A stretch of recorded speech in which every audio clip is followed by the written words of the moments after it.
तो हर हर महादेव दोस्तों। अभी रिसेंटली मैंने एक पॉडकास्ट की है मॉर्गन भाई के साथ, जिनके चैनल का नाम के द लास्ट वॉरियर है। हमने युग परिवर्तन को लेकर काफ़ी सारे टॉपिक्स के बारे में बात किया है, जिन सब का झलक आप डिस्क्रिप्शंस में लगे टाइम स्टैम्प्स में भी देख सकते हैं। उस पॉडकास्ट के रिकॉर्डिंग का यह पहला पार्ट है, दूसरे भी जल्द ही अपलोड होंगे। तो शुरू करते हैं। तो जय श्री राम दोस्तों। तो आप सभी का स्वागत है हमारे नए पॉडकास्ट में। और इस बार हमारे साथ हैं शिव सूत्रम चैनल। आप लोगों ने डेफिनेटली चेकआउट किया होगा, नहीं किया है तो डिस्क्रिप्शन में लिंक दे दूंगा। उनके ओनर तो उनसे कई सारे टॉपिक्स पे वैसे हम बात करने वाले हैं। शुरुआत हम करते हैं सोलर फ्लेयर से। आपको पता ही होगा कि सोलर फ्लेयर के बारे में काफी कुछ बातें होती रहती हैं आजकल, अलग अलग सोर्सेज से आपको पता चल रही होगी। तो उसके बारे में बात करेंगे। उससे पहले पहले तो बहुत बहुत शुक्रिया भाई आपका आने के लिए।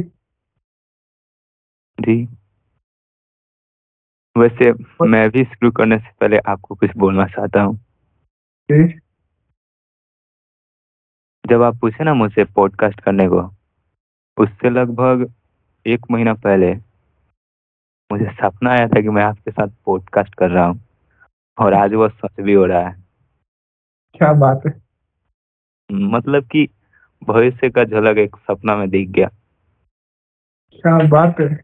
हाँ, और ये देखकर खुशी भी हुआ। आपका काम भी मुझे बहुत पसंद है, बहुत अच्छा है।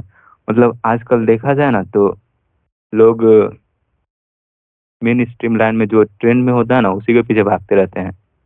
जो ट्रेंड में नहीं है उसके पीछे कोई भागता ही नहीं, मतलब क्योंकि उससे फायदा ही नहीं होता। इसलिए सब ट्रेंड के पीछे भागते रहते हैं। लेकिन जो आप कर रहे हैं ना, इसके लिए भीड़ को छोड़कर अकेला चलना ही पड़ता है। बलिदान की भी जरूरत होती है। अपनी फायदा से पहले दूसरों के फायदा के बारे में भी सोचना पड़ता है। आपके कामों से भी ये झलकता है सब। हम्म, तो तो ये जैसा कि यहाँ क्वेश्चंस मैंने रखा कि सोलर फ्लेयर के बारे में लोग अलग अलग, जैसे नासा भी रिपोर्ट दे रहा है, लोग अपने अपने अंदाज लगा रहे हैं क्या क्या रह सकता है। आप बताइए आपके हिसाब से जो सोलर फ्लेयर्स है उसका क्या कुछ इफेक्ट देखने को मिलेगा लोगों के लिए, थोड़ा सा अगर एक्सप्लेन करें। हम्म ये काफी इंटरेस्टिंग भी है, और आजकल के लोगों के लिए जरूरी भी है जानना। क्योंकि इससे हमें वैज्ञानिक दृष्टिकोण से भी युग परिवर्तन का प्रमाण मिलता है। आजकल की जो लोगों की मेंटालिटी देखा जाए ना, मेंटालिटी वो रेशनली ज़्यादा सोचते हैं, एनालिटिकली ज़्यादा सोचते हैं, और विज्ञान पर भी भरोसा करते हैं। क्योंकि ये उन्हें एक ऐसा सबूत देता है जिसे वह अपने 5 सेंसेस से इजिली ग्रैस्प कर सकते हैं और लॉजिकली भी इंटरप्रेट कर सकते हैं। तो युग परिवर्तन का जब प्रमाण वैज्ञानिक दृष्टिकोण से मिले, तो ये ऐसे लोगों के लिए, आजकल के लोगों के लिए बहुत ही ज़्यादा वैल्यूएबल हो जाता है। बट फिर भी देखा जाए ना तो ये प्रमाण पाकर भी कम ही लोग इस पे विश्वास करते हैं, करेंगे ही। क्योंकि अ, जब लोग कोई ऐसा चीज सुनते हैं जो उनके बिलीफ सिस्टम के अगेंस्ट होता है,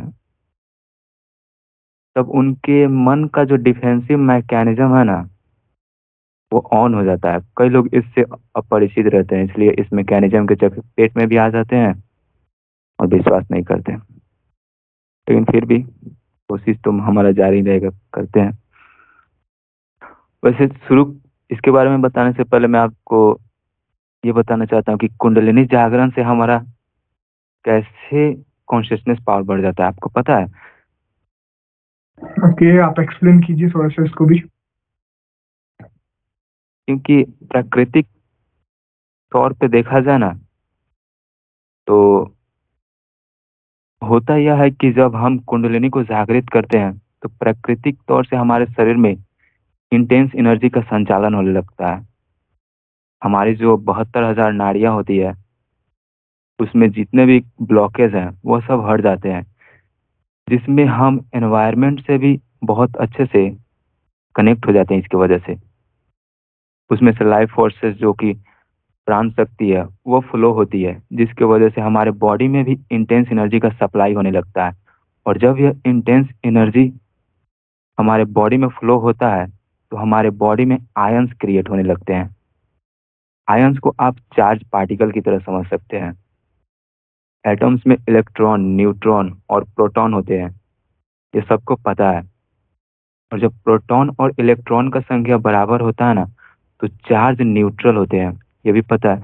लेकिन जब प्रोटॉन का संख्या बढ़ जाए या घट जाए, या फिर इलेक्ट्रॉन का संख्या बढ़ जाए या घट जाए, तो एटम्स में पॉजिटिव और नेगेटिव चार्ज क्रिएट होते जाते हैं। तो ऐसे ही चार्ज पार्टिकल को आयंस कहते हैं।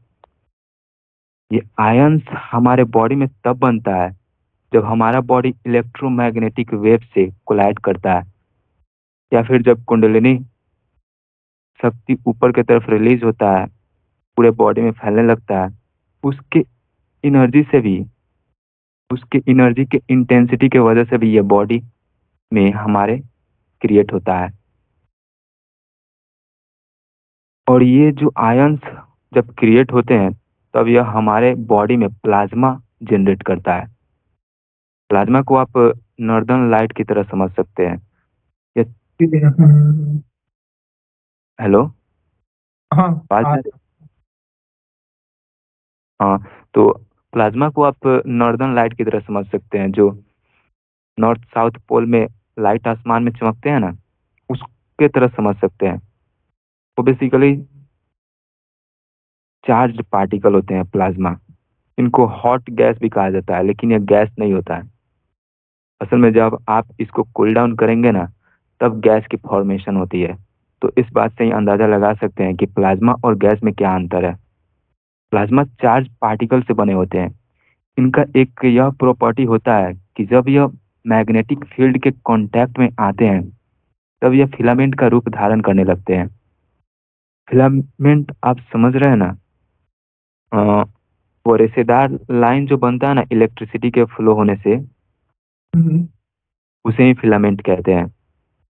तो जब प्लाज हाँ, तो जब प्लाज्मा मैग्नेटिक फील्ड के कांटेक्ट में आता है, तो यह फिलामेंट का रूप धारण करके आसपास मौजूद जितने भी मैटर्स होते हैं, जितने भी प्रकार के नोन और अननोन स्टेट ऑफ मैटर हैं, उन सब से कनेक्ट हो जाता है। इस तरह से जब हमारे बॉडी में प्लाज्मा क्रिएट होकर वातावरण के हर प्रकार के चीज से जुड़ जाता है, तब हमारी जो प्राण शक्ति है ना, वो सब तरफ फ्लो होने लगती है। ईथर जो कि फिफ्थ स्टेट ऑफ मैटर है, उससे भी कनेक्ट हो जाती है। इस तरह से हमें एहसास होने लगता है कि वातावरण भी मैं ही हूँ। बाकी के भी लोग जो दिख रहे हैं, जितने भी तरह के लिविंग थिंग्स और नॉन लिविंग थिंग्स दिख रहे हैं, वो भी मैं ही हूँ। क्योंकि सब तरफ से, सब चीज से हम कनेक्टेड फील करने लगते हैं। इस तरह से वननेस की जो फीलिंग है ना, जो परम तत्व की अनुभूति, वो होने लगती है। मैं ही तुम हो, तुम ही मैं हूँ, यह फीलिंग आने लगती है। हम दूसरे के मन के बातों को भी पढ़ने में सक्षम हो जाते हैं। दूसरे शब्दों में कहूँ तो टेलीपैथिकली कम्युनिकेट करने में भी सक्षम हो जाते हैं। क्योंकि हमारी तो प्राण शक्ति भी उस व्यक्ति के अंदर से फ्लो हो ही जा रही है। हमारी बॉडी में क्रिएटेड प्लाज्मा हर चीज से कनेक्ट हो जा रही है। तो ऑफ कोर्स लोगों के भी आंतरिक मूवमेंट को हम आसानी से कैच कर सकते हैं, है कि नहीं? बराबर। हाँ, तो इस तरह से कुंडलिनी जागरण के वजह से हमारी जागरूकता लेवल बढ़ जाती है। इंटेंस एनर्जी के इंटेंस एनर्जी से आयंस क्रिएट होते हैं, और आयन से फिर प्लाज्मा क्रिएट होते हैं। और यह प्लाज्मा जो हर चीज से कनेक्ट होकर हमारी कॉन्शियसनेस को बूस्ट कर देती है। और अभी जो सोलर फ्लेयर्स हो रहा है ना, वो हमारी कॉन्शियसनेस पावर को ऐसे ही बूस्ट करने वाला है। क्योंकि हाँ, क्योंकि उससे प्लाज्मा भी हमारे धरती पर आके टकरा रहे हैं। आपको पता ही है, हमारे सोलर फ्लेयर्स का, हमारे सन का जो मैग्नेटिक पोल है, वो 11-12 साल में फ्लिप होते रहता है। तो जब यह फ्लिप होता है, तो ये कई सारे सोलर फ्लेयर्स और CMEs प्लैनेट्स की तरफ छोड़ते रहता है। सोलर फ्लेयर्स को हम सन रेडिएशन समझ सकते हैं। इसको दूसरे शब्दों में इंटेलिजेंट एनर्जी कह सकते हैं, जो कि पार्टिकल्स का वेव होता है। जो और यही सब आकर प्लैनेट से भी टकराता है। और CMEs की बात करें तो इसका full form coronal mass ejection होता है। हम्म, जैसे वो हाँ, जैसे वोल्केनिक एरप्शन होता है ना, वोल्कानो फटता है तो उसमें से मैग्मा निकलती है, वैसे ही सन के सरफेस पे ऐसे ब्लास्ट होता है। तो वो जो निकलता है ना, उसको कोरोनल मास इजेक्शन कहते हैं। यह सब होता अ, यह सब जब होता है तब सन के अंदर से काफी सारे चार्ज पार्टिकल, जिसको दूसरी शब्दों में प्लाज्मा कह सकते हैं, और मैग्नेटिक फील्ड की एनर्जी वो ह्यूज अमाउंट में निकलती है और स्पेस में रिलीज होने लगती है। यही सब जब प्लेनेट से टकराती है तो उससे कई तरह के इफेक्ट पड़ते हैं। अभी ऐसा ही हो रहा है जो कि आकर धरती से भी टकरा रहा है। वैज्ञानिकों ने भी ऐसा अभी कहा ही है। यहाँ तक कि एक्सट्रीम लेवल का भी सोलर फ्लेयर्स धरती से आकर टकरा रहा है, जिसको वैज्ञानिकों ने नाम दिया है एक्स क्लास सोलर फ्लेयर्स। ये बहुत ही ज्यादा इम्पैक्ट डालता है। अभी ऐसे ऐसे सोलर फ्लेयर्स आ रहे हैं कि पिछले सारे रिकॉर्ड्स तोड़ रहे हैं। हाँ, ये भी वैज्ञानिकों ने देखा है कि लेस देन 2 वीक में लगातार 28 सोलर फ्लेयर्स आए हैं। तो अच्छा। इतने ज्यादा, हाँ, 28 सोलर फ्लेयर्स आए हैं बस 2 वीक के अंदर ही। तो इतने ज्यादा सोलर फ्लेयर्स जो रिलीज हो रहे हैं, तो आप सोच ही सकते हैं कि उससे कितना ज्यादा प्लाज्मा और मैग्नेटिक फील्ड एनर्जी और कई तरह के पार्टिकल हमारे धरती के वातावरण में आ रही होगी। इन सोलर फ्लेयर से ना धरती पर जियो मैग्नेटिक स्टॉर्म भी क्रिएट होता है। धरती की जो मैग्नेटिक फील्ड है वो डिस्टर्ब होने लगती है, पोल में स्विचिंग और शिफ्टिंग होने लगती है। यूजुअली जो धरती का मैग्नेटिक फील्ड है वो नॉर्थ और साउथ पोल से फ्लो होता है ना। हाँ, इसलिए वहां पे अरोरा बोrealis बनता है, मतलब जो नदर्न लाइट दिखता है ना आसमान में चमकता हुआ, वो बनता है। हाँ, तो वो मैग्नेटिक एनर्जी के फील्ड की वजह से ही बनता है। लेकिन आजकल आप देख रहे होंगे कि कई सारे जो इक्वेटर है, वहाँ पे जो देश स्थित है, उसके आसपास जो देश है, उन सब देशों में भी अरोरा बनता हुआ दिख रहा है ना। कई जगह पे आसमान लाल हो जा रहा है। जम्मू कश्मीर में भी बना हुआ दिखा था अभी। हाँ। हाँ, तो ऐसा क्यों हो रहा है? ये घटना असल में यही दर्शाता है कि अ, हमें ये विजुअल प्रूफ दे रहा है कि जो धरती का पोल है वो शिफ्ट और स्विच हो रहा है, उसमें शिफ्टिंग स्विचिंग चल रही है।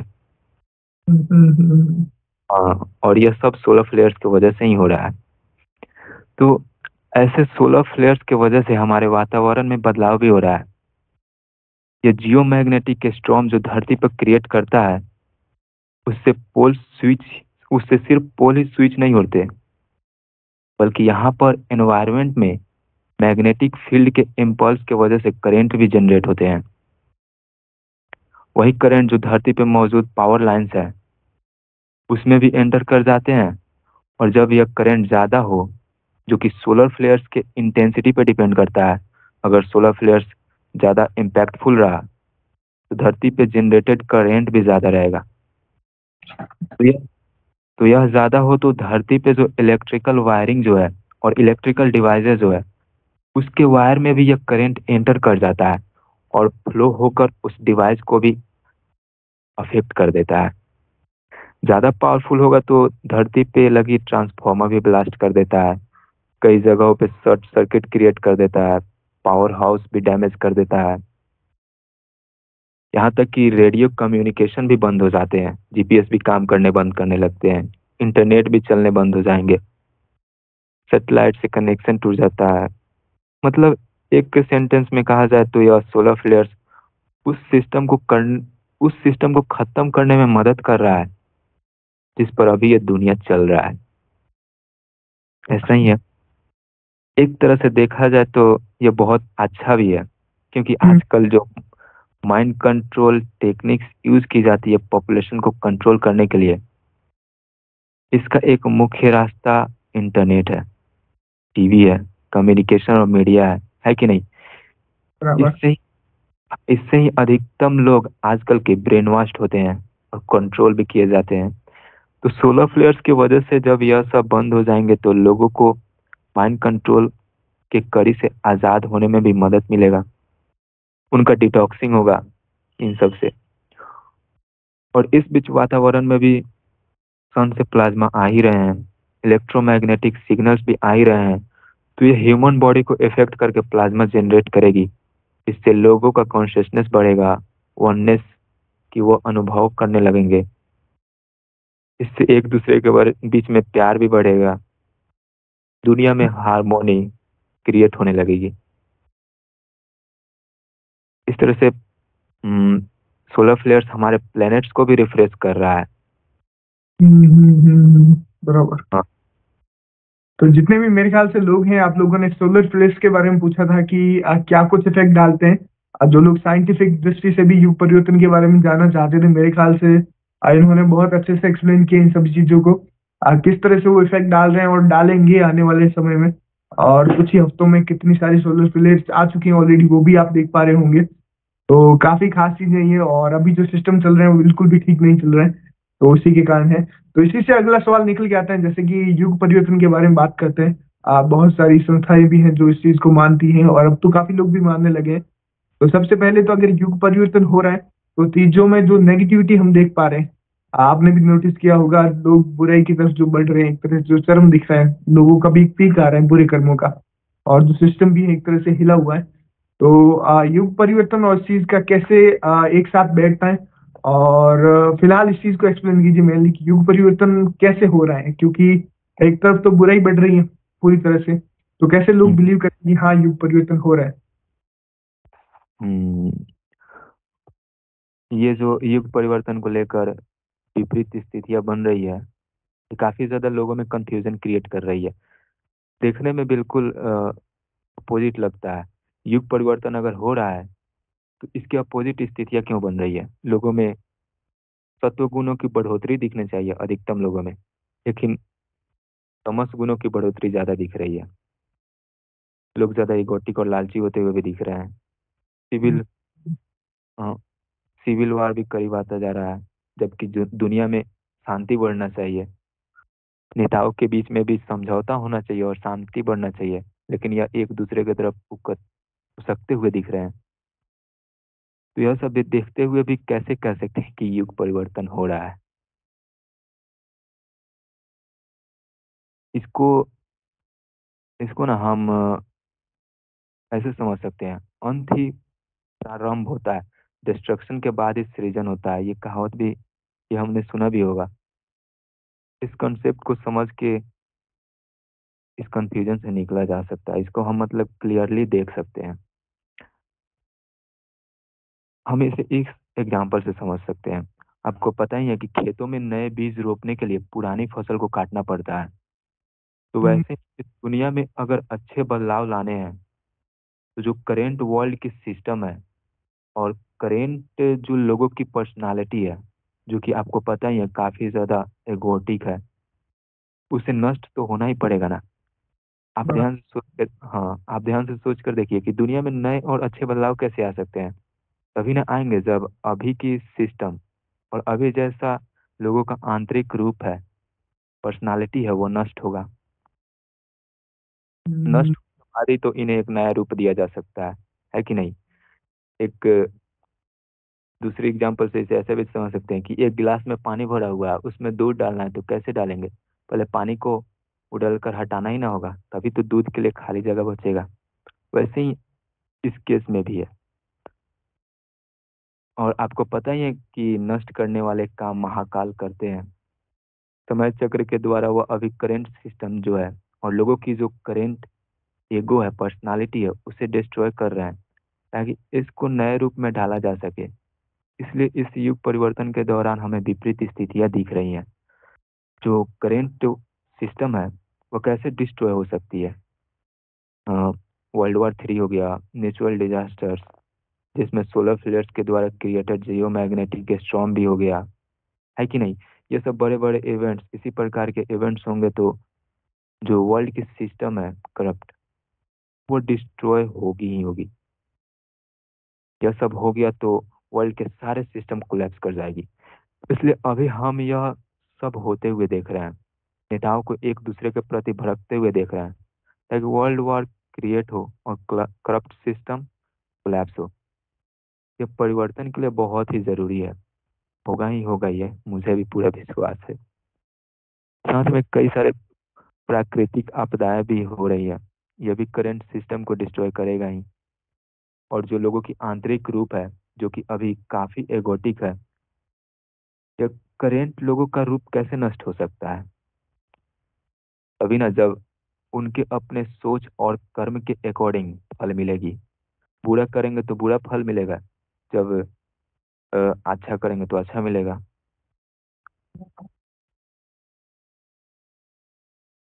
ऐसा होगा तो वो अपने कर्मों और सोच में बदलाव लाने की कोशिश करने लगेंगे। तो जिनकी पर्सनालिटी ज्यादा एगोटिक है, उनको काफी ज्यादा इस काल में, अभी के समय में दुख का सामना करना ही पड़ेगा। वैसा अगर उनका पर्सनालिटी हो जो दूसरे को हर्ट करता है, डिस्ट्रॉय करता है कोई भी चीज को जो दुनिया के लिए अच्छा नहीं है, उनको दुख सहना ही पड़ेगा। आजकल के लोगों का मानसिक रूप से बहुत ही ज्यादा भ्रष्ट है। मानसिक रूप उनका बहुत ही ज्यादा भ्रष्ट है। तो ग्लोबल सफरिंग और डिप्रेशन भी आ ही रहा है, इसी की वजह से ही। भ्रष्ट है इसलिए ही आ रहा है। लोगों को दुख और पीड़ा झेलना पड़ेगा। सिविल वार क्रिएट होगी, वार भी होगी, तो उस दौरान लोगों को भोजन पानी सबका समस्या सताएगा ही। जो पैसे के दम पर उड़ा करते हैं, थोड़े समय बाद पैसे का सिस्टम भी कोलैप्स होगा ही। तो इनको भी चोट पहुंचेगी और यह अपने अंदर बदलाव लाने लगेंगे। इस तरह से लोगों की जो करंट एगोटिक पर्सनालिटी है, वो अच्छे में बदल जाएगी। सब कोई को प्रैक्टिकली सीख मिलेगा। थियोरेटिकली मिलता है तो नहीं सीखने के चांसेस रहते हैं, लेकिन प्रैक्टिकली मिलेगा तो सीखना ही पड़ेगा, अपनाना ही पड़ेगा, वरना उन्हीं को घाटा ही होगा। अभी सबको अपने अपने कर्मों के अनुसार फल मिलने वाला है, और इसका प्रमाण एस्ट्रोलॉजी से भी मिलता ही है। शनि के बारे में जो कहा जाता है, आप सुने ही होंगे। हाँ, बराबर। हाँ, वो कर्म के ही अनुसार फल देते हैं। तो अभी बर- सबको अपने कर्मों के अनुसार फल मिलने वाला है इस अवधि में।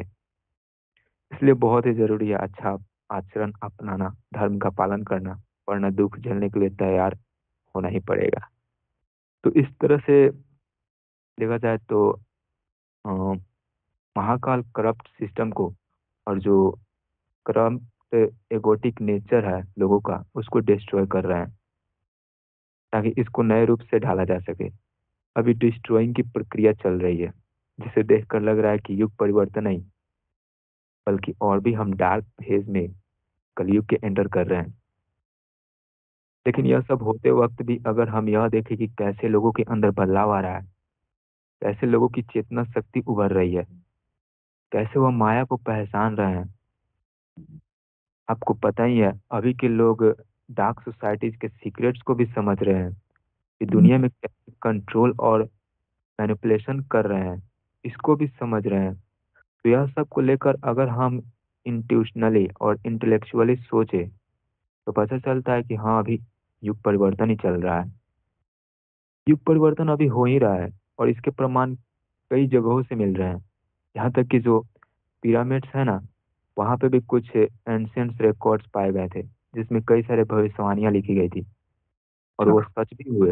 हाँ, वो सच भी हुए। उसमें यह भी लिखा हुआ था कि अभी का ही समय अंत समय है। हम्म, मायन कैलेंडर जो है, मायन कैलेंडर, वो भी अभी के टाइम को ही एंड टाइम कहता है। अच्छा। सोलर इवेंट्स हो ही रहा है, वो भी हमें यही बता रहा है कि हाँ, नई काल यानी कि एक नई दुनिया की स्थिति आने वाली है। भविष्य मालिका भी यही कहता है। डार्क सोसाइटी जो न्यू वर्ल्ड ऑर्डर को स्थापित करने में लगी हुई है, उससे भी यही पता चल रहा है कि करेंट जो वर्ल्ड की सिस्टम है, वो कोलैप्स हो जाएगी। इस तरह से कई जगहों से हमें युग परिवर्तन के होने का प्रमाण मिल रहा है। तो यह होगा ही होगा, और यह सब समय और नियति चक्र के द्वारा ही हो रहा है। डार्क सोसाइटीज वाले सोच रहे हैं कि दुनिया में जो वह इकोनॉमिकल और पॉलिटिकल चेंजेस लाकर अपने मंशा अनुसार, मतलब उसको वो बदल देंगे, वो सोच रहे हैं ऐसा। लेकिन हम्म, यह सब उनके भी हाथों में नहीं है, क्योंकि यह सब चीज यहाँ पर ईश्वर के द्वारा होता है। इस ब्रह्मांड में जितने भी इवेंट्स होते हैं वो सब law of cause and effect के अनुसार होते हैं। लोगों का कर्म जो है वो कॉज है, और इसके अनुसार जो इस ब्रह्मांड में उन्हें इफेक्ट मिलता है। नियति चक्र जो है वो लोगों के कर्मों का हिसाब किताब रखता है, और जो समय चक्र है वो उन्हीं हिसाब किताबों के अनुसार फ्लो होकर एक दूसरे को उनका फल यानी कि इफेक्ट देता है। इस तरह से ये पूरा ब्रह्मांड समय और नियति के अनुसार चलता है। और ये किसके अधीन है? समय और नियति चक्र ऑफ कोर्स ईश्वर के ही अधीन है ना। तो सब चीज ईश्वर के नियंत्रण में है। इन डार्क सोसाइटीज के हाथों में नहीं है कि वो जो चाहे वो कर लेंगे। तो अभी महाकाल यानी कि समय बेसिकली डिस्ट्रक्शन का काम कर रहे हैं, इसलिए हमें विपरीत स्थितियां बनी हुई दिख रही है। यह सब देखकर हम यह समझ के भूल नहीं करना चाहिए कि परिवर्तन नहीं हो रहा, बल्कि इस बात को समझना होगा कि परिवर्तन का रास्ता डिस्ट्रक्शन के बाद ही खुलता है। बराबर। तो जितने भी दर्शक हैं, मेरे ख्याल से आपको ये महाकाल वाला भी कॉन्सेप्ट काफी ज्यादा पसंद आया होगा और क्लियर भी हुआ होगा। मैंने भी आपको पहले भी एक बार क्लियर किया था कि जब भी युग परिवर्तन का कार्य होता है, महाकाल ही डिस्ट्रक्शन का काम करता है, और वही चीज होती हुई नजर भी आ रही है। एक और चीज भी जरूर से है कि कुछ लोगों में कुछ परसेंटेज भले ही कम ही हो, पर उनमें एक जागृति भी है, लोग पहचान भी रहे हैं। आज अगर हम बात कर रहे हैं और आप लोग देख रहे हैं, इट मीन्स आपको भी कुछ ना कुछ आइडिया है इस चीजों के बारे में, तभी आप लोग यहाँ पर हैं। तो डेफिनेटली ये भी एक युग परिवर्तन का संकेत है कि लोग जाग भी रहे हैं। बुराई तो चरम पे जा ही रही है, वो भी दिख रहे हैं हम लोग। और खैर, वो चीज तो है। एक और क्वेश्चन निकल के आता है, जब ये डिस्ट्रक्शन हो रहा है और युग परिवर्तन हो रहा है, तो लोगों का बहुत ज्यादा मैंने एक क्वेश्चन देखा है कि क्या इंटरनेट खत्म हो जाएगा।